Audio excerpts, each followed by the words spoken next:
सावकर साहेब या विभागाचं नेतृत्व करतात, आमचे ते नेते आहेत. आणि सावकर साहेब सांगेल ती पूर्व दिशा, मग कोणी असून दे, व्यक्ती कोण आहे यापेक्षा सावकर साहेबांनी सांगितलेली मेंबर आहेत म्हणजे तिथं सर्वस्व जनस्वराज्य शक्ती म्हटलं की विषय संपला, असं हे ब्रीद वाक्य आहे. आणि सावकारांच्यावर खूप प्रेम करणारी लोक आहेत.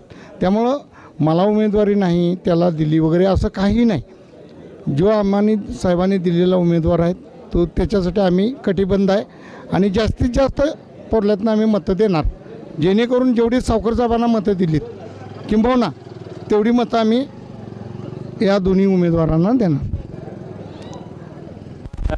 आंबवड्याचे डेप्युटी सरपंच सरदार पाटील हे सुद्धा जनस्वराज्य पक्षातर्फे तिकीट मागत होते, त्यांनी आता अपक्ष फॉर्म भरला आहे. आता कालच आम्ही वारणेत होतो, सावकरसाहेब स्वतः म्हणलेत सरदार मागं घेतो आहे आणि घेणारच.